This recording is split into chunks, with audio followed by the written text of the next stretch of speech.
Análise econômica do novo Ciro. Direita liberal? Nossa, esse vídeo já tá um pouquinho velhinho, tá? Do Daniel Uchoa, do Investland. Vamos ver. Sei que o Daniel, até a última vez que eu vi o canal dele, era mais cirista, né? Será uma crítica ou simplesmente uma justificação? Vamos ver. Será que o Ciro Gomes está virando da direita conservadora e ainda por cima liberal ou neoliberal? Uma parte da esquerda lulista tem falado que ele tem se aliado ao bolsonarismo e que virou da direita de vez. Outra parte, os defensores do Ciro, falam que ele ainda é um super desenvolvimentista e que não tem problema alguém apoiar você, se você estiver na cabeça. Podem votar em você petista, bolsonarista, qualquer um, desde que você seja o líder. E o Ciro fez uma entrevista pra Veja nesses dias, no qual ele trouxe algumas coisas interessantes. Eu sei não, hein? O cara de esquerda, não vou nem colocar assim, o cara cirista que se incomoda com isso, eu acho que ele tá fadado a perder, tá? Porque o PT, ele monopoliza a esquerda. Não só politicamente, mas moralmente. Se você se sentir constrangido com os assédios morais do PT, eu acho que você já perdeu. Essa é a minha opinião, tá? Ou você fala assim, foda-se, é tudo contra o PT e dane-se. Você só tá falando que é neoliberal porque é o Ciro, porque se fosse o Lula você estaria batendo palma. Então, sua crítica é automaticamente inválida. Eu acho que a única forma de um cara cirista sobreviver é se ele der um cuspe na cara de todo esquerdista que encheu o saco dele. Minha opinião, tá? Um ponto de vista econômico, em que aparentemente há algumas contradições, ou não. 2, falou uma profecia pro dólar, essa eu acho que eu vou trazer pra vocês aqui, que pode acontecer depois das eleições. Eu não consigo trazer todos os pontos do react da entrevista do Ciro aqui, senão ficaria um vídeo muito longo. Mas esse vídeo eu quero focar 20% na parte política, dessa questão da esquerda e direita, e 80% na parte econômica, pra saber também se ele virou esse discurso mais à direita liberal, por exemplo, ou se ele seria, por exemplo, ainda mais das caixas do desenvolvimentismo, ou da dita esquerda, em alguns casos. Então esse vídeo a gente vai focar mais nisso. Será que Ciro Gomes agora é um liberal? Vamos pro react. Bora lá, Investland. Como é que o senhor vai sustentar essa posição para o eleitor do Ceará, recebendo o apoio do PL estadual e do deputado federal André Fernandes agora em 2026?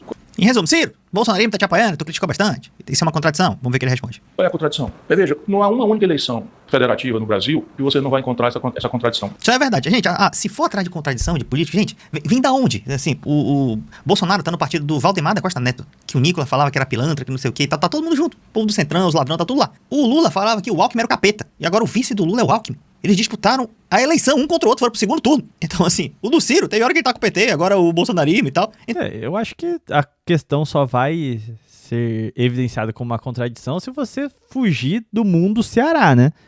Beleza. Quem está dominando o Ceará hoje? Forças coligadas ao PT. O Ceará está indo bem? Não. Então tem um inimigo a ser abatido. E esse inimigo é o PT. Acabou. Não importa com quem você vai fazer aliança. Até aí o Brizola não fez aliança com Deus e mundo também lá atrás? A lógica da aliança não é segundo um purismo de corrente ideológica. Só faz esse tipo de pergunta, quem quer que o Ciro fique mal na fita, ou seja, o PT, ou o cara que é muito burro mesmo, sabe? Não faz ideia do que seja política. Então, assim, mano, político é tudo isso aí. Inclusive, esse vídeo, né, eu tenho que falar pra vocês, nenhum vídeo é 100% imparcial, então eu sou um pouco mais enviesado. nas últimas 2 eleições, no primeiro turno, eu votei sim no Ciro e tal, mas eu não fico aqui fazendo muito vídeo sobre o Ciro, ou me identificando como super cirista, não sei o quê, porque o Ciro é muito claro, eu gosto do projeto que ele tem, da visão desenvolvimentista que ele tem. Agora, essas histórias de contradição, que pra ele não é uma contradição, mas todo político faz isso, eu acho isso bem feio. É do jogo, mas eu acho feio. Ele se alia com gente que ele falou muito, muito mal mesmo, além disso, ele tem algumas atitudes que eu não gosto, né, enfim, às vezes, ele pega pesado demais. Algumas críticas dele são muito honestas e muito bem técnicas, mas outras ele passa do ponto, entende? Então eu aprendi com ele a não ficar defendendo político a todo custo. Então não espere que esse canal vai ficar defendendo o Ciro a todo custo não, tá?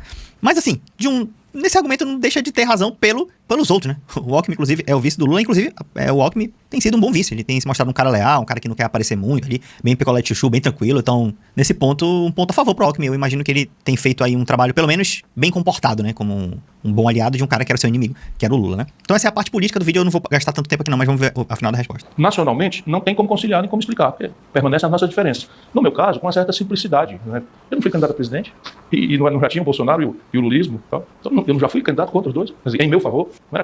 Aqui ele matou a pau, tá? Se for nacional, não tem o que explicar, a gente continua com as nossas diferenças, as nossas críticas, e ele aqui explica tudo.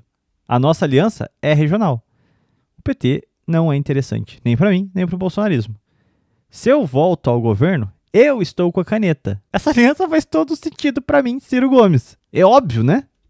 contra os dois, em meu favor, sendo que o meu buraco é mais embaixo ainda. Aqui vamos a uma primeira crítica econômica, que ele vai falar que os dois são iguais e eu quero... Daqui a pouco eu vou desenhar pra vocês, tá? Mas vamos ver. Mas tirando a estética, são rigorosamente a mesma coisa. Eu reconheço que a estética é distinta, não tem problema nenhum. Mas rigorosamente a mesma coisa. Como assim? É assim, ó. Ele tá falando que Lula e Bolsonaro são iguais, fora a estética, mas em algum ponto ele vai dizer qual é o ponto. Vamos ver se ele tem razão nisso. Câmbio flutuante, superávit primário, meta de inflação, autonomia selvagem do Banco Central, política de paridade de preço internacional da Petrobras, reforma da Previdência, privatização da Eletrobras, fraudulenta.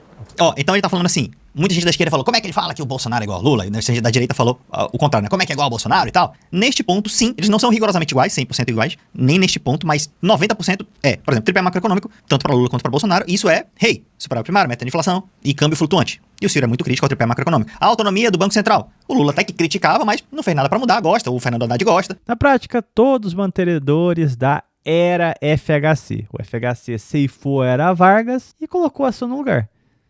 E nesse aspecto, Ciro reconheceu as diferenças estéticas, mas no coração da coisa, os dois são iguais. E são mesmo, todos os pontos que o Ciro elencou ali, os governos do Lula e do Bolsonaro não mexeram. Foram ali, juntinhos, para manter aquilo ali. E não se fala mais nisso. E estão dando cada vez mais independência para o Banco Central. E o Ciro advoga aqui, e eu concordo, inclusive, que o presidente ele possa ter poder sobre o presidente do Banco Central, assim como ele tem com os ministros. Se está fazendo um bom trabalho, ele continua. Se não está fazendo um bom trabalho, ele tira. Ah, Daniel, mas pode ferrar o país. Se ferrar o país, querido, o presidente da República não vai se eleger outra vez. E ele vai perder o poder de indicar o presidente do Banco Central. As nações mais ricas do mundo, que você conhece hoje, sabia que elas ficaram ricas sem a independência do Banco Central? Pois é. As que deixaram ele independente já foi depois de serem ricas. Então eu até concordo que pode ser independente um dia, mas depois da gente já ser rico, tá? Então nesse ponto, sim, Lula e Bolsonaro parecem bem iguais. Nas privatizações. Não, hein? Mesmo depois de ser rico, beleza, você vai fazer o quê? Financiarizar o seu país?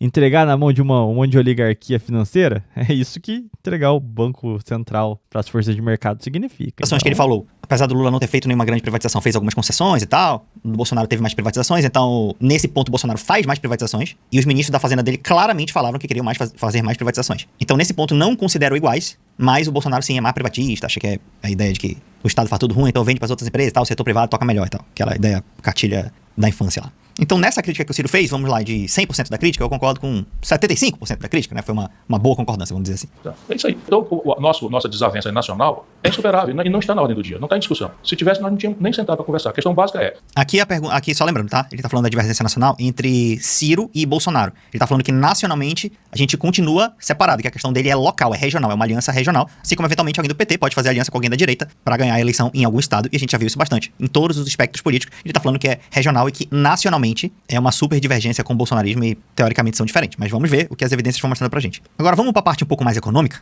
Vamos lá, começar? Então, ter declarado que, inicialmente, não queria nem sequer ser candidato a governador do Ceará e ainda recusou depois um convite do PSDB para disputar pela 5ª vez a presidência da República. O que pesou nessas suas decisões? Eu disse ao Aécio que se fosse, talvez, 150 dias atrás, o convite para a presidência, eu encontraria aquilo que é um sonho meu. Eu não posso disfarçar. Eu me preparei, estudei profundamente. Você sabe, eu era governador, eu morava numa casa alugada. Não fui morar no palácio, resolvi não ir morar no palácio e continuei morando na casa alugada. Eu recusei as pensões, sabe, de deputado, de prefeito, não sei o quê, porque eu não tenho fortuna. Me preservei republicano. Cara, isso aqui é verdade. Isso aqui eu admiro bastante no Ciro Gomes, né?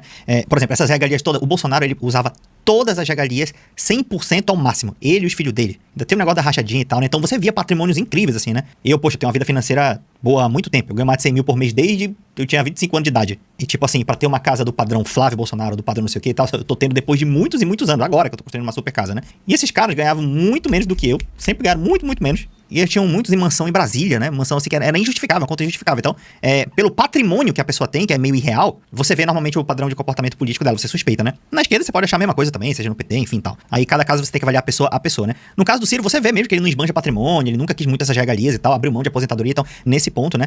Tem alguns pontos, né? Nesse ponto aí desse comportamento eu gosto bastante do que o Ciro faz, né? O pessoal fala que ele gastaria dinheiro à toa, mas nesse ponto ele foi um fiscalista, né? Não gastou tanto dinheiro, não ficou sugando o Estado, não ficou mamando nas tetas do Estado, não botou filho na política, não ficou mamando nas tetas do Estado. E também eu gosto muito do projeto nacional. Aí das outras, das maluquice e tal, dos apoios meio estranho e tal, isso aí a gente pode criticar mesmo, não tem que passar pano não. A gente vai falar uma coisa que eu vou ficar preocupado aqui, ó. E eu até a eleição passada, eu tinha segurança que eu dava jeito no problema. Agora eu tô seguro que tá sem jeito. Cara, ele tá falando que até a última eleição ele sabia que dava jeito no Brasil, e agora ele tá seguro que não tem jeito no Brasil. Isso dá medo, porque o Ciro tem segurança e certeza de muitas coisas, então, e muitas coisas ele acerta, então dá medo de falar que o Brasil não tem jeito agora. Mas assim, pode ser também, e eu imagino, uma politicagem no seguinte sentido. uma desculpa a mais, porque ele não vai, as condições não ficaram boas pra ele ser presidente, pra ser candidato. Então ele tá falando que não tem jeito e tal, que ele vai consertar o Ceará e tal, mas assim, duvido nada que se ele ganhar pra governador, daqui 4 anos ele vem pra presidente, rapidinho ele fala que dá pra dar um jeito, entendeu? Essa é a razão pela qual eu não quero mais ser candidato nessa quadra. Tá sem jeito, vai ter um destroço, e aí vai ser, claro, como o país é uma instituição permanente, nós vamos estar em cima dos destroços, nós vamos erigir uma nova ordem aí e tal. E assim, a cara disso é assim, Tá dizendo que vai ter um super caos e aí a gente vai ter que fazer uma nova ordem. simples de entender. Você tem uma dívida galopante. Aí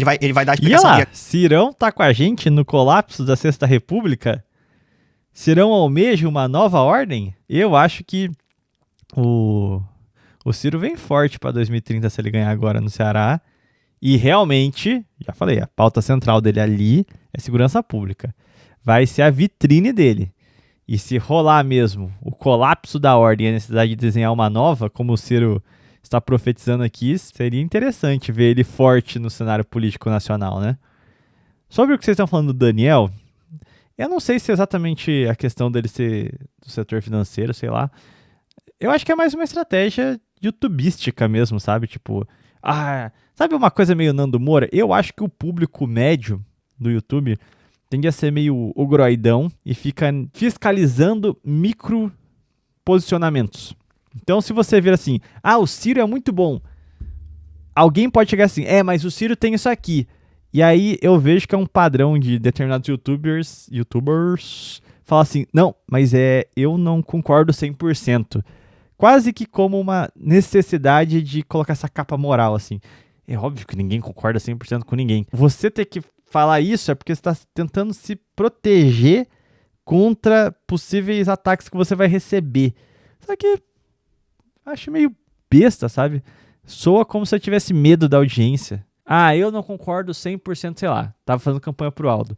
Não concordo 100% com o Aldo, mas por que eu tenho que fazer esse posicionamento? Pra aparecer, deixar claro que eu tenho as minhas próprias ideias, de que os erros dele não são os meus? Cara, para com isso. Todo mundo sabe disso.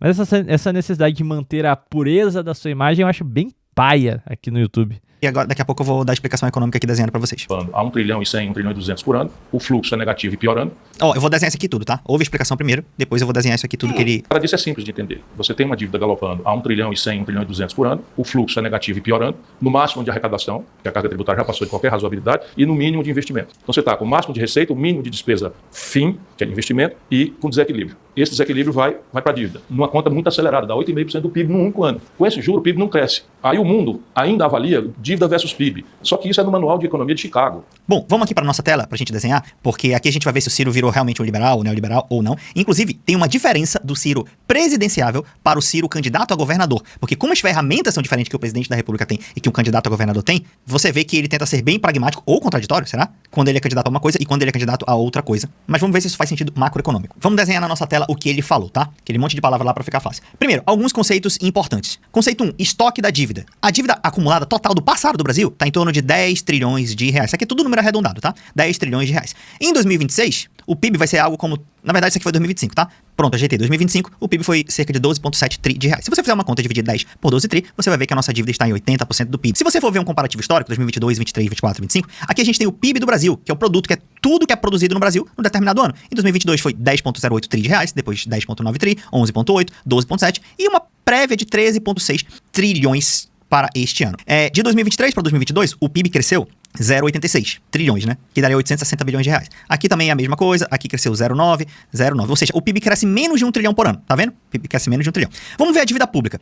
A dívida pública saiu de 7 tri para 8, para 9, para 10, para 11. Ou seja, a dívida pública cresce a mais de 1 trilhão por ano, que é isso que o Ciro falou. A dívida está crescendo a 1,1 tri por ano. Então, é verdade, ela está crescendo a 1 trilhão ou mais. Logo, o nosso PIB cresce a menos de 1 trilhão por ano, mas... Isso aqui me lembra a apresentação do capitalismo financeiro que a gente fez lá na nossa série sobre capitalismo, que a gente tratou de como a usura não pode ser admissível porque o crescimento usurário ele é exponencial, enquanto o crescimento econômico, quando com sorte, ele é linear. Uma coisa não acompanha a outra. É desenhado matematicamente para causar escravidão, né? Olha aí, aplicado à realidade brasileira. Na cara de vocês, ouvinte. A nossa dívida cresce a mais de 1 trilhão por ano.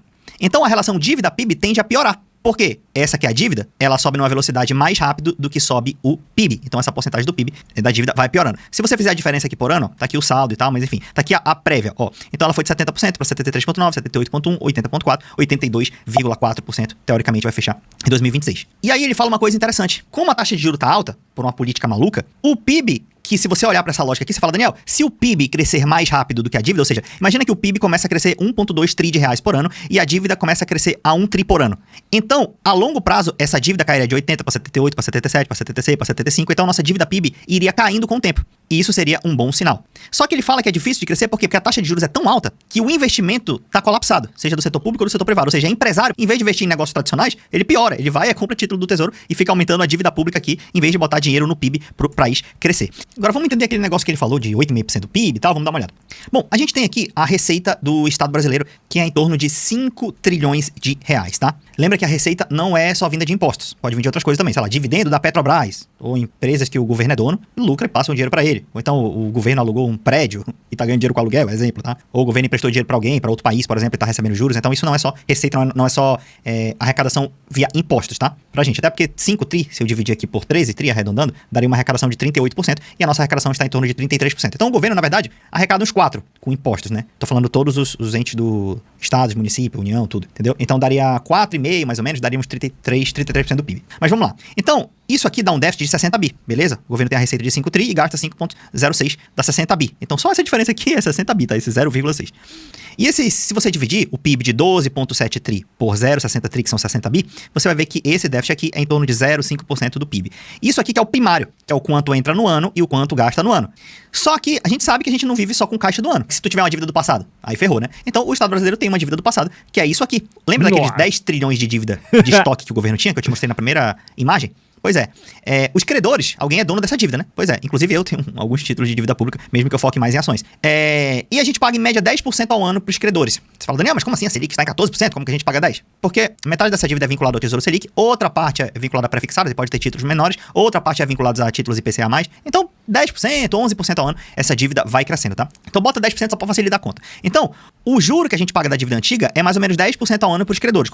Confere. Isso dá, a gente tem 10 tri, isso dá 1 tri todo ano novo que é gerado. Daniel, como é que o governo paga esse 1 tri pra galera que ele tá devendo? Ele não tem. Ele não tem dinheiro aqui que sobra da receita. Ele tá em déficit aqui, inclusive. Então, ele rola a dívida. O que é isso? Ele emite novos papéis de dívida pra pagar a dívida antiga. Logo, essa dívida ano que vem vai sair de 10 tri para 11 trilhões de reais. Isso que o Ciro falou, a dívida tá crescendo acima de 1 tri por ano. Se você fizer a conta com relação ao PIB, o PIB 12,7 tri, o juro nominal anual 1 tri dividido por 12,7, 7,9% do PIB, quase 8%. Logo, isso aqui é um déficit nominal de 8,4% do PIB.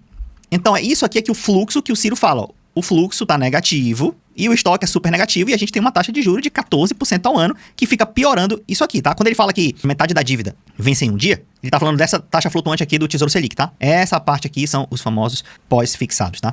Isso aqui é câmbio, isso aqui é tesouro pré-fixado. Por exemplo, tem gente que tem tesouro pré-fixado de 4%, que comprou em 2020, na pandemia lá, 4, 5, 6, 7%, que é menor do que aqueles 10% de média, né? Tem gente que tem um título IPCA mais 3, por exemplo, e a inflação foi 4%, e tem o IPCA mais 3, então ele ganhou 4 mais 3, 7%. Por isso que no final, essa média aqui, a gente paga 10, 11% ao ano, né, para os credores. Então a dívida fica crescendo 1 trilhão por ano. E aí ele vai falar outra coisa interessante, eu já volto a desenhar pra vocês. E a gente vai descobrir se ele virou um liberal ou não, né? Pô, tá criticando aí o déficit do governo e tal, como é que é? Vamos ver. O que eu preciso saber é, no grande tempo, a sustentabilidade dessa dívida, se a economia, de onde vem os recursos, estava sinalizando muito bem. Então, a dívida versus PIB. No Brasil, a dívida está metade vencendo em um dia. Que é aquilo que eu falei. Não tem precedente na história da humanidade. Isso vai para um galope na taxa de câmbio. O Tesouro Selic, né, ele é de liquidez diária, ele tem um vencimento lá, mas ele é de liquidez diária, você pode Só tirar. pra entender a treta, estão acusando o Ciro de ser liberal porque ele tá trazendo uma discussão sobre finanças brasileiras. Ele apontar que a gente tem um arcabouço neoliberal para estruturar essa dívida. Ok, beleza. Só que isso aí é ponto pacífico. É o que tem. O que ele tá colocando aqui. Hoje, com a estrutura que tem posta, ele explicando o que existe, a gente vai precisar fazer um remanejamento financeiro obrigatório. Mesmo que você não apresente uma proposta nos moldes neoliberais pré-existentes. O mero fato dele colocar essa questão na mesa sobre o fato de como a gente vai ter que enfrentar esse déficit, a galera de esquerda já está considerando ele liberal por isso. Tipo assim, a resposta da galera de esquerda é: foda-se, não existe como o Estado ter problema financeiro, porque o Estado cria moeda. Tipo, Qual que é a base do que se está alegando para chamar o Ciro de direita liberal? É simplesmente porque ele não concorda com as maluquices de MMT da vida? É só isso? Tirar a hora que você quiser. E o rendimento dele, você pode botar hoje e, sei lá, você tem um tempo investido, no outro dia você pode tirar. Claro que nos primeiros 30 dias é ruim, né? Tem IOF e tal. Mas assim, se você já tem uma aplicação há muito tempo no Selic, ele tá lá todo dia rendendo juro pra você. E se você daqui a uns dias quiser tirar, beleza, você tira. Você não precisa esperar até o vencimento, igual os outros títulos. Assim que passar a eleição, você vai ver. Inclusive, quiser aprender com a gente, investir em renda fixa e renda variável, storyvest.com.br. Esse nível de didática aqui, que você viu nos desenhos, só que mais bonito ainda. Olha a profecia que ele vai fazer agora. Isso vai com um galope na caixa de câmbio. Assim que passar a eleição, você vai ver. Ele tá dando a entender que o dólar vai explodir depois da eleição, por causa desse mecanismo aí. Vamos ver. A inflação, quer dizer, na hora que papocar a faixa de câmbio, explode a inflação, que é uma inflação de custo. Não tem nada a ver com meta de inflação do jeito que está sendo apurado, você perseguir preço administrado pelo governo com taxa de juros. Isso é um negócio de maluco. Aqui dá uma dica de que ele não concorda com esse modelo, que é o modelo mais liberal da parada. Ele tá falando que a inflação é inflação de custo, o câmbio vai subir, beleza, aí vai ter inflação e tal. E como é que o governo faz com o Banco Central, que não é mais independente, só tem uma forma de baixar a inflação, que é tacar o juro lá pro alto. E ele tá criticando isso, porque ele fala, mano, se a inflação é de custo, ele vai dar o exemplo da gasolina aqui, o que faz sentido o Banco Central aumentar juros ali? Aumentar juros, que Isso é um só negócio de vai maluco, dificultar ainda mais. Muito oneroso para a sociedade brasileira. Você diz que a Petrobras reúne o Conselho de Administração e diz que a gasolina vai subir 6%. Qual é o efeito da taxa de juros sobre esse preço? A taxa de juros, teoricamente, funciona sobre um preço que está inflado por sobre demanda.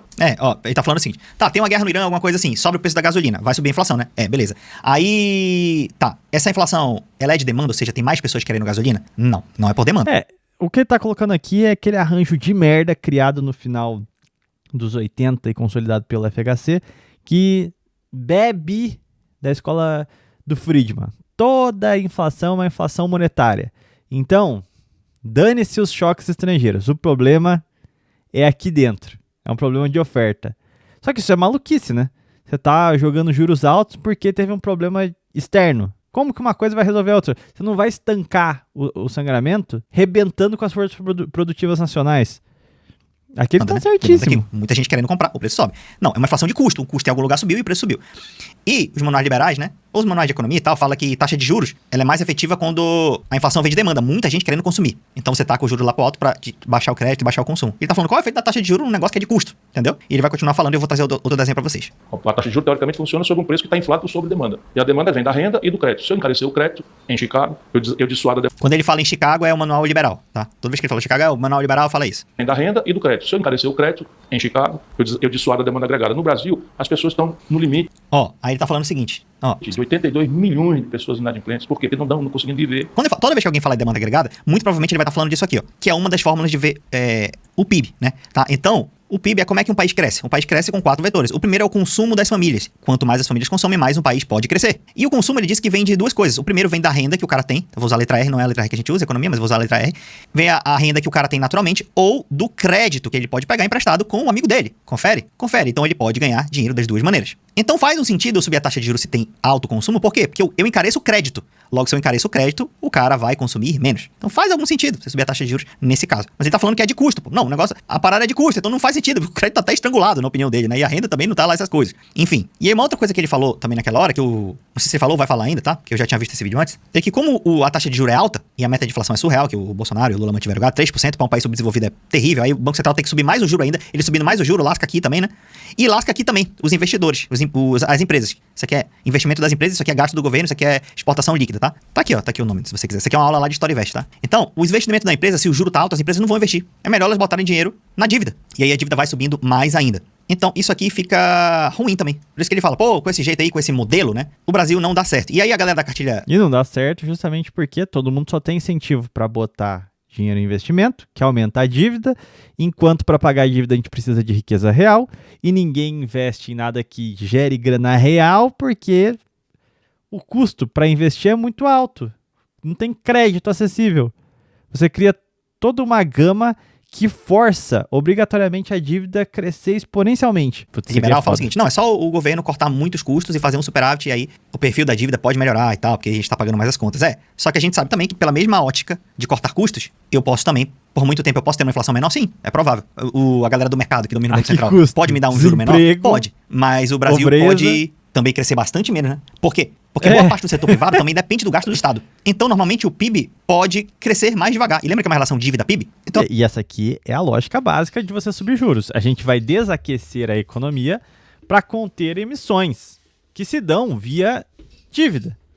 Na prática, a gente desestimula investimentos, causa estagnação econômica, causa desemprego, todos os males que a gente sabe, mas a gente controla a inflação. Com a meta de inflação, foda-se o resto, né? O esquema desenhado da era FHC é isso daí. Então a minha dívida está crescendo menor, tá, mas o PIB caiu pra caramba, porque eu tenho uma meta de inflação super agressiva, que me força a ter uma taxa de juros alta, e mesmo que o governo pare de gastar mais, essas coisas dos custos, que a gente não tem a ver com Petrobras, gasolina, guerra internacional, a nossa economia não é dinâmica o suficiente para absorver isso. Então vai ter um choque de custo O aqui. foda, ô Feijó, é o cara querer saber mais que o rei, só que assim, o cara é cirista e quer aplicar a aulinha de economia que ele vê com o Humberto Matos contra o Ciro. Pelo amor de Deus, né, cara? E o que importa se eu tô gastando menos com o governo? Essa inflação de custo vai vir pra cá, e a nossa meta de inflação é de país rico, né, de bater 3% de meta, e o Banco Central só tem esse artifício, vai tacar a taxa de juros lá pro alto pro negócio que é de custo, então mesmo que o Estado gaste menos e faça superávit, né, e eu sou a favor de que alguns anos, dependendo do projeto estratégico que você tem, você pode sim fazer superávit, e alguns anos você pode operar em déficit, desde que seja pra investimento, como o Ciro falou, precisa ter investimento, porque gasto do Estado burro, com cartão de político, não sei o que, aí é tragédia mesmo, aí tem que ser liberal mesmo nesse ponto. Agora, se for pra investimento, por que é bom? Porque o setor privado e o setor público investindo, eu aumento o PIB, e eu aumento o PIB, então a relação dívida-PIB vai melhorando. Deu pra entender? Então nada garante que só cortar o custo do Estado e fazer uma cartilha liberal vai melhorar muito a nossa sobre situação onde gasta. a curto Não e médio prazo, tá? gastar Normalmente ou os países deixar que de ficaram gastar ricos foi uma simplesmente, associação né? forte de Estado por trás, atuando fortemente, e setor privado atuando fortemente também. Acabei de postar um vídeo dos Estados Unidos, foram a mesma coisa, e não simplesmente um sumindo do mapa, tá? Então o Ciro nesse ponto parece ainda ser crítico ao modelo neoliberal, mas aí tem uma outra parte do vídeo que ele fala aqui de fiscalismo e tal, o governo tá gastando muito, tem que cortar impostos e tal, que parece ser mais liberal, e não é uma contradição, eu quero mostrar pra vocês. O senhor lançou o livro Projeto Nacional O Dever da Esperança, com suas ideias para o desenvolvimento socioeconômico do Brasil, inspiradas em conversas com Mangabeira Ung, que serviram de base para o seu programa de governo quando o senhor se candidatou a presidente pela última vez em 2022. O que desse livro pode ser transposto agora para a sua candidatura a governador do Ceará? Conceito básico de Aqui você vê que pra ser governador, você precisa de uma coisa, e pra ser presidente você precisa de outra coisa. E aqui que as pessoas não estão entendendo. Falam, o Ciro é liberal, não é liberal e tal, tal. Porque depende da parte, que tem parte que você precisa ser liberal, tem parte que você não precisa ser. Tudo depende do que estamos falando, tá? Então vamos lá. O que ele vai usar do PND pra desenvolver o Ceará? Vamos ver se aplica, né? Porque o PND é um negócio pra ser presidente do Brasil, né? É um plano nacional de país, não de estado Ceará, né? que você tem que trabalhar 3 ancestralidades para você estabelecer desenvolvimento. A primeira ancestralidade é a poupança doméstica alta. Então isso é um assunto que não é popular, ninguém discute. Tem cartilha que fala isso mesmo, né? Você tem que a poupança interna alta e tal. Aí tem uma questão também, se a poupança vem porque as pessoas começaram a poupar livremente, ou se o Estado gastou antes e no final da cadeia virou poupança, né? Uma boa discussão essa. E tal, mas aqui eu já estou estudando, tal, tiro todo dia aí 1 hora para estudar. Aqui está desse jeito. Primeira vez em mais de 30 anos que o Estado do Ceará, que era modelo, sob o ponto de vista de gestão fiscal, tem déficit. E um déficit cavalar. Foi no ano passado 1 bilhão 200 milhões de reais, que para nós é muito dinheiro, e esse ano 4. Então ele está criticando déficit fiscal. Mas o Ciro não era, sei o quê, não queria gastar mais. Gente, tá aí uma prova que não. Aqui eu estou falando como desenvolvimentista também, né? Apesar de eu não gostar muito desses termos ideológicos. Cara, déficit ninguém quer, a não ser que seja para um investimento num plano coordenado de crescimento de longo prazo. Não é o caso do Ceará. E ele tá falando, de ponto de vista fiscal, o Estado deu um rombo de 1 bi e agora vai dar um rombo de... É que essa aí é a estrutura principal pro liberal, né? Tratar gasto como qualquer coisa.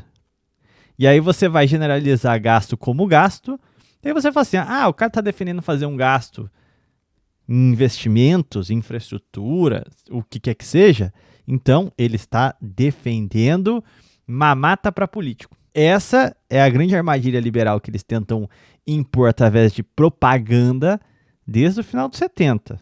Nada de novo. Que liberal é vagabundo e mau caráter na hora de propagar a sua ideologia? Creio que não seja novidade para ninguém, né? De 4 bi. E tem uma coisa que é agravante, que ele não falou aqui, ó.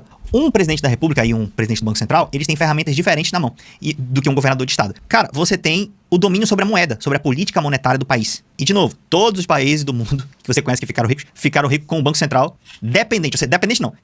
É um Banco Central que não era independente, tá? Então esse negócio de independência é novo. Ninguém precisou disso pra ficar rico, não, tá? Então tem país que nem precisou de Banco Central pra ficar rico, pra tu ter uma ideia. Mas enfim, então o presidente da República e o Banco Central, eles têm ferramentas diferentes de política monetária, eles têm a impressora de moeda. Já vão falar que eu tô falando pra imprimir dinheiro, né? Não. Eles controlam, não tô falando isso não, tá? Mas eles controlam a dívida pública, eles controlam a taxa de juros. Um governador do Estado não faz isso. O governador do Estado não pode emitir dívida na própria moeda. Um Estado nem emite moeda. Então é bem diferente, pô. Você não tem as mesmas políticas. Então, obviamente, num Estado, na maioria dos anos, se você não tem projeto nenhum, o ideal seria você operar em superávit. Se eu sou governador de Estado, cara, eu vou falar, eu só tenho uma fonte de receita, não tenho nenhum artifício, não tenho um banco central próprio do Estado. Na maioria dos anos é ideal que eu opere sim em superávit.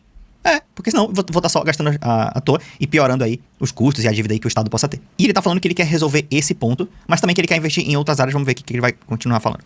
Então, ano que vem, você está com poupança zero. Então, o primeiro movimento é consertar a poupança do Estado. Ele tá falando o que precisa para ficar rico, né? Para melhorar. Primeiro, é poupança doméstica alta, né? Ou poupança interna. Tem vários tipos de poupança. Está lá no livro como fazer e tal, no plano nacional, mas aqui você não dá mais para aumentar imposto, você tem que cortar a despesa para valer e tal. Pois é, no plano nacional, ele dá a entender que em alguns lugares ele aumentaria imposto, tá? Cara, pelo amor de Deus. O cara que tá criticando o Ciro por esse corte aqui pra esse vídeo é só pelego do PT. Vamos ser sinceros?